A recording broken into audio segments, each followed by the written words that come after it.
Greetings to each and everyone. Today we will be discussing about the different types of drugs and abbreviations. First of all, what is drugs? So when we talks about drugs, basically iniisip natin is yung drugs na may negatively affect sa ating katawan. But we will talk about this chemical agent that aids in the diagnosis, treatment, prevention, or cure of illnesses, and it also enhances our health. Okay, to start with our topic, our first drug is the angiotensin converting enzyme or ACE inhibitor, a drugs that lower blood pressure by blocking the formation of angiotensin 2, a substance that normally acts to increase blood pressure. ACE inhibitors is a medicines that help relax the veins and arteries to lower blood pressure. Ang example po nito ay yung gamot na enalapril or kilala sa tawag na Vasotec. It treats high blood pressure, for instance is hypertension. Next is the angiotensin receptor blocker or ARB, a drug that blocks tissue receptors for angiotensin 2 or the angiotensin 2 receptors antagonist.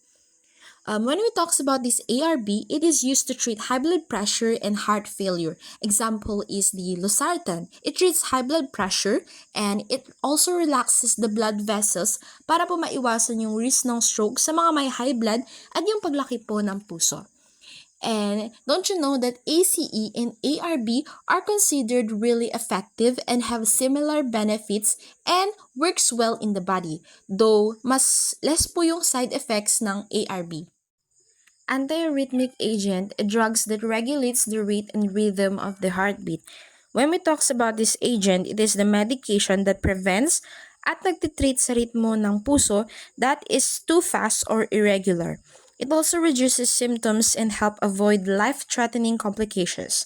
Example of this is the bretylium. It is used in emergency medicine or treatment of life-threatening ventricular tachycardia or the ventricular fibrillations that recurs despite of a current shock. Calcium channel blocker, drugs that controls the rate and force of heart contraction by regulating calcium entrance into the cell. It is used to lower blood pressure because they stop calcium from entering the cells of the heart and arteries. Yung calcium po kasi is ini-squeeze nga yung puso and arteries natin. So kapag na-block yung calcium, nagre-relax at open yung blood vessels po. An example of this is the amlodipine. It treats high blood pressure. Kung nagtitake ka po nito is napreprevent nga yung mga possible future heart diseases. Digitalis, drugs that slows and strengthens heart muscle contraction. It is used to treat congestive heart failure or CHF because it can increase blood flow throughout the body and it can reduce swelling in the hands and ankles. Diuretic drugs that eliminates fluids by increasing the kidney's output of urine.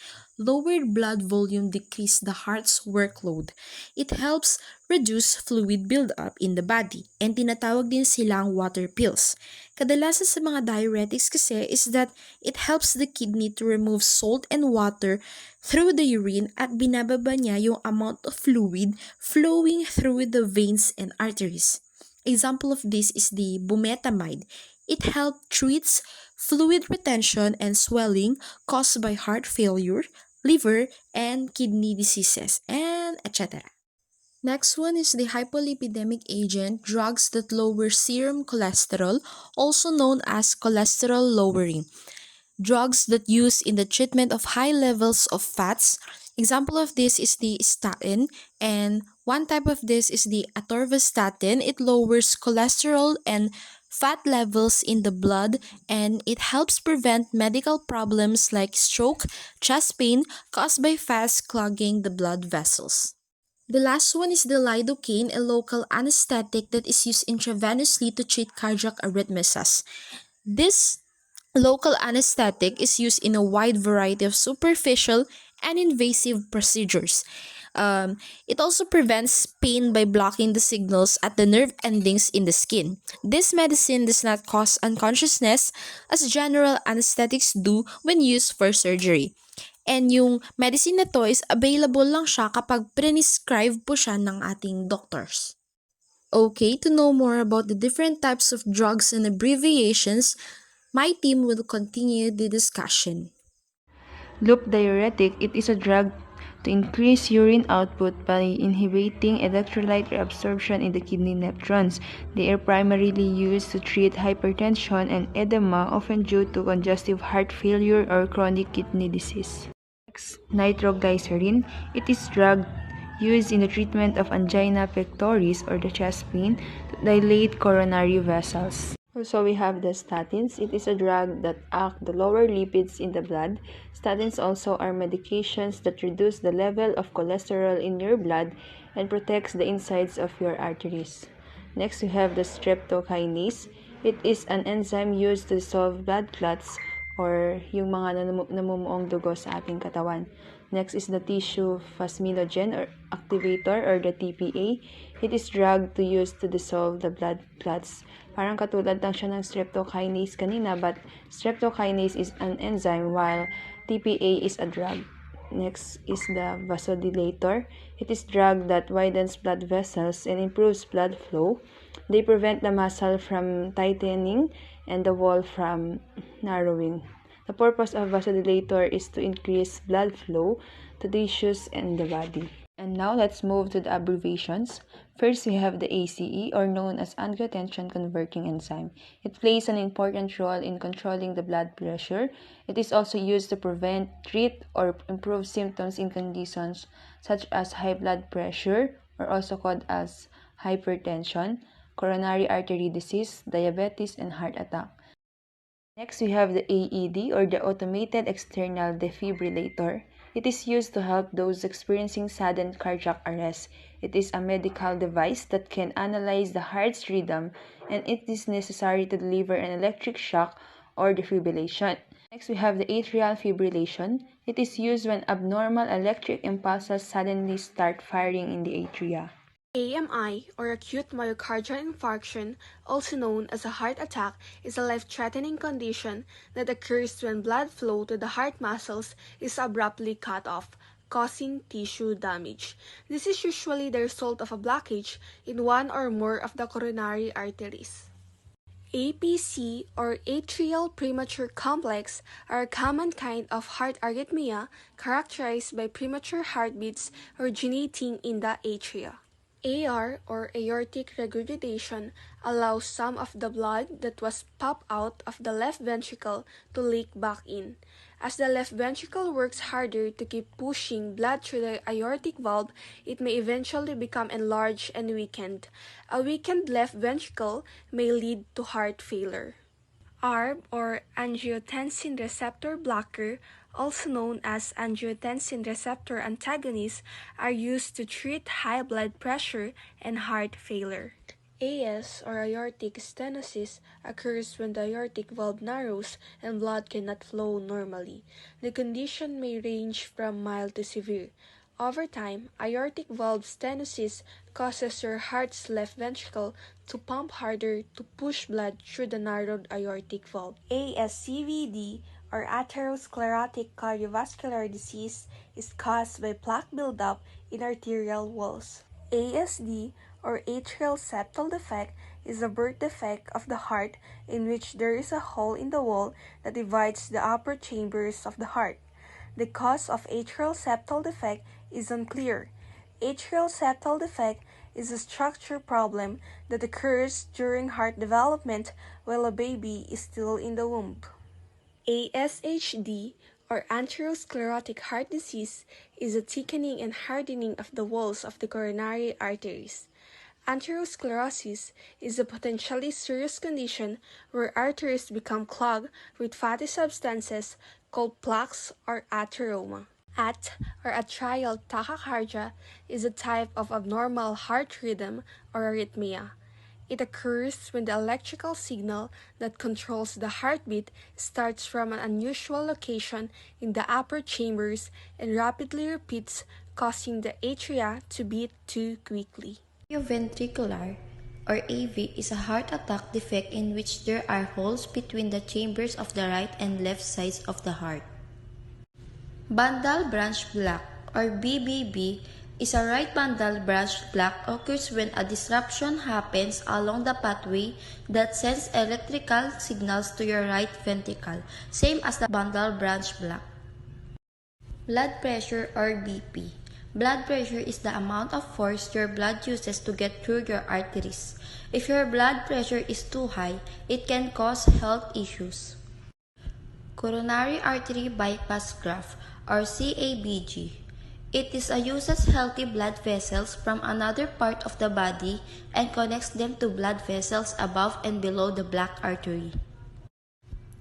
Coronary artery disease or CAD. It is caused often by cholesterol, a waxy substance that builds up inside the lining of the coronary arteries. Coronary heart disease or CHD. It is the term that describes what's happened when your heart's blood supply is blocked or interrupted by a buildup of fatty substances in the coronary arteries. Congestive heart failure or CHF is a long-term condition in which your heart can pump blood well enough to meet your body's need. The most common cause of congestive heart failure is coronary heart disease. CKMB, creatine kinase MB, an enzyme. When we say enzyme, it is a molecule that helps speed up certain chemical reactions that occurs naturally inside muscle cells throughout your body. Kapag mataas yung CKMB, meaning you have a heart attack or other heart problems. Next is the CPR, cardiopulmonary resuscitation. Combines rescue breathing, mouth-to-mouth, and chest compression to temporarily pump enough blood to the brain until specialized treatment is available. It keeps the blood circulating and delivers oxygen to the body. Used in an emergency if someone is not breathing normally or their heart has been stopped. Next is the CRP, C-reactive protein. Is a protein made by the liver. The level of CRP increases when there's inflammation in the body. Next is the CTA, computed tomography angiography, a type of medical test that combines CT scan with an injection of a special dye to produce pictures of blood vessels and tissues in the part of your body. Next is the CVA, cerebrovascular accident, an interruption in the flow of blood cells in the brain. When the cells in the brain are deprived of oxygen, they will die, also known as stroke or brain attack. Next is the CVD, cardiovascular disease, a general term for conditions affecting the heart or blood vessels. Next is the CVI, chronic venous insufficiency, a condition in which veins have problems moving blood back to the heart. Kapag daw hindi na mahirapang bumalik yung blood to the heart, nagkakaroon ng most common cause nito is yung blood clotting. Next is the CVT, central venous pressure. Measure of pressure in the vena cava, used to assess cardiac preload and volume status in critically ill patient, assist in the diagnosis of right-sided failure and guide fluid resuscitation. Next is the DOE, dyspnea on exertion. The sensation of running out of the air and of not being able to breathe fast or deeply enough during physical activity. Often harmless condition that usually gets better when a person rests. But if a person experiences dyspnea without apparent reason and is very intense, then they should seek medical care. DVD, also known as deep vein thrombosis, is a medical condition where blood clots form in deep veins, typically in the legs. These clots can be dangerous if they break loose and travel to the lungs, causing a pulmonary embolism. Risk factors include prolonged immobility, surgery, and certain medical conditions. Symptoms may include leg swelling, pain, and redness. Early detection and treatment are crucial to prevent complications. An electrocardiogram (ECG) or EKG is a medical test that records the electrical activity of the heart over a specific period.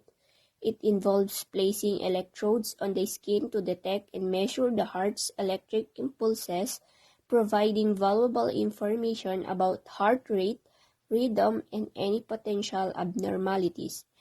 ECGs are commonly used to diagnose cardiac conditions and monitor heart health.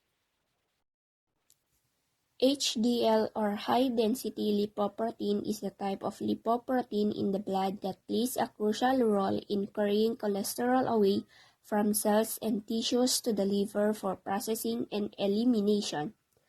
Often referred to as good cholesterol, higher levels of HDL are associated with a lower risk of cardiovascular diseases. Regular physical activity and a healthy diet can contribute to maintaining or increasing HDL levels. Intra-aortic balloon pump is a medical device used to temporarily support the heart in certain critical situations. It consists of a long, thin balloon that is inserted into the aorta, the main artery leaving the heart.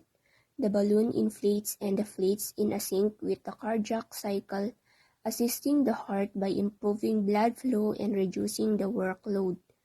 IABP is often utilized in cases of severe heart failure, post-surgical recovery, or during certain cardiac procedures to enhance coronary blood flow. Left anterior hemiblock is a condition where there is a delay or blockage in the electrical conduction of the left anterior fascicles of the heart's bundle branches. This can affect the normal spread of electrical impulses, leading to a delay in the activation of specific parts of the left ventricle. While it may not always cause symptoms, it can be associated with certain heart conditions. Further evaluation by a healthcare professional, often through an electrocardiogram or ECG, is necessary for diagnosis and appropriate management. Low-density lipoprotein or LDL is a type of lipoprotein in the blood that carries cholesterol from the liver to the cells, often referred to as bad cholesterol. High levels of LDL are associated with an increased risk of cardiovascular diseases. LDL cholesterol can contribute to the buildup of plaque in arteries, leading to atherosclerosis. Monitoring and managing LDL levels through lifestyle changes and, if necessary, medication are important for cardiovascular health. The left ventricle is the lower chamber of the heart responsible for pumping oxygenated blood into the systematic circulation supplying the entire body. It receives oxygen-rich blood from the left atrium and contracts forcefully to propel this blood into the aorta. The left ventricle has thicker muscle walls compared to the right ventricle, reflecting the high workload required to pump blood throughout the body. This function of the left ventricle can have significant implications for heart function and overall cardiovascular health. Next, LVEDP stands for left ventricular end-diastolic pressure. It is a measure of the pressure in the left ventricle of the heart at the end of diastole. LVEDP is an important parameter in assessing cardiac function and is often used in the diagnosis and management of heart conditions.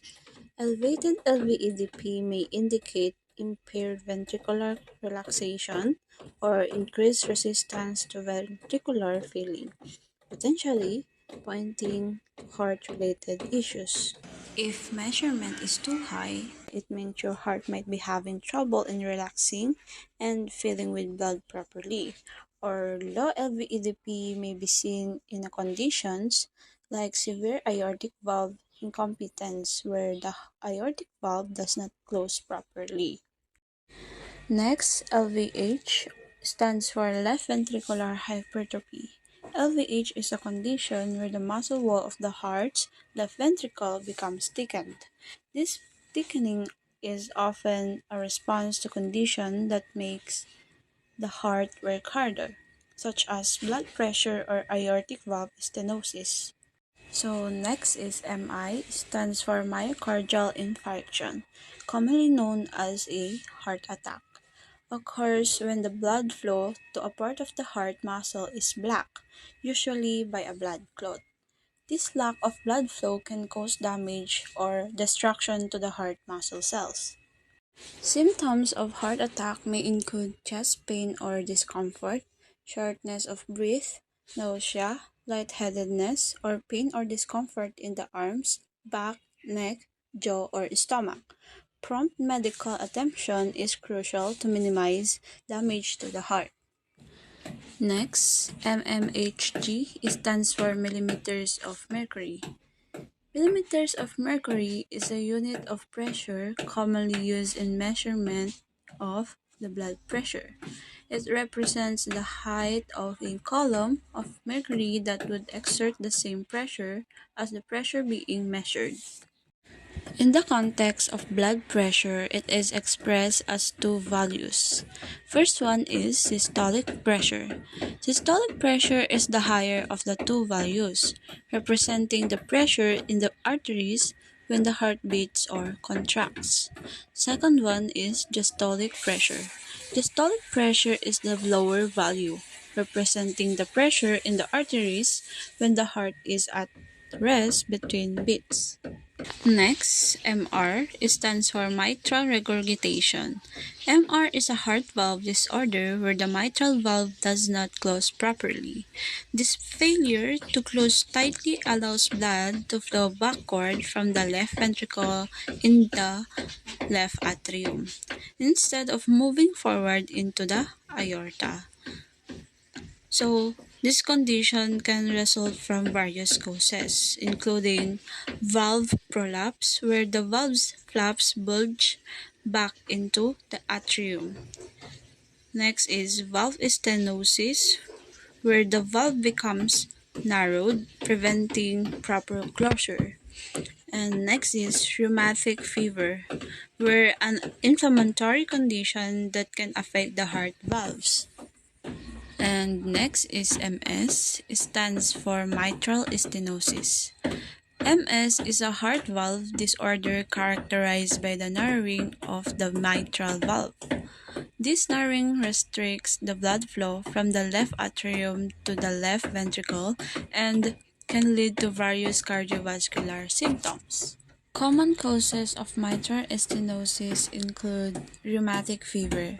So this is a complication of untreated strep throat that can affect the heart valves.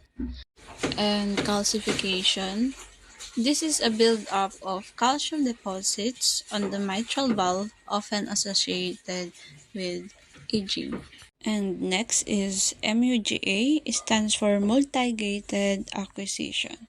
Multi-gated acquisition in the context of medicine is a scan refers to a nuclear medicine test that assesses the pumping function of the heart. MUGA is also known as radionuclide ventriculography. So during MUGA scan, a small amount of radioactive material is injected into the bloodstream, and a special camera detects the radiation as it passes through the heart. This allows the healthcare professionals to create images of the heart's chambers and evaluate its pumping function, particularly the left ventricle. MUGA scans are often used to assess cardiac function, especially in situations such as monitoring chemotherapy-induced cardiotoxicity, evaluating cardiac function before and after certain treatment, and assessing ventricular function in cases of heart failure or other cardiac conditions. The results of MUGAs can provide valuable information about the heart's ability to pump blood and can assist healthcare providers in making informed decisions about patient care. Next is MVP, stands for mitral valve prolapse. MVP is a condition where the flaps of the mitral valve in the heart do not close properly. Instead of closing tightly, one or both of the valves collapse back into the left atrium. This can allow a small amount of blood to leak backward into the atrium, and this is known as mitral regurgitation. MVP is usually a benign condition and may not cause symptoms or serious complications for many people. However, in some cases, it can be associated with symptoms such as palpitations, fatigue, or chest discomfort. MVR or mitral valve replacement, a heart valve condition, often heart surgery which involves a cut or incision in the chest, minimally invasive heart surgery which uses a small incision in the chest. Just like that, if the mitral valve destroyed, it can be replaced an artificial one. PMI or point of maximal impulse, the location at which the cardiac impulse can be best palpated, is on the chest sa fifth intercostal spacia mas na papalpate. PSVT or a paroxysmal supraventricular tachycardia is a type of abnormal heart rhythm or arrhythmia. It occurs when a short circuit rhythm develops in the upper chamber of the heart. This results in a regular but rapid heartbeat that starts and stops abruptly. PVD or peripheral ventricular disease is a systemic disorder that involves the narrowing of peripheral blood vessels. There are two types of PVD, functional and organic. Functional doesn't have an organic cause, doesn't involve defect in blood vessel structure, usually short-term effects, and come and go. Example is Raynaud disease. Organic, caused by structural changes in the blood vessels such as inflammation. Example is peripheral artery disease caused by fatty buildups in arteries. SVD or supraventricular tachycardia, defined as a tachycardia in which the driving circuit or focus originate at least in part in tissue above the level of the ventricles.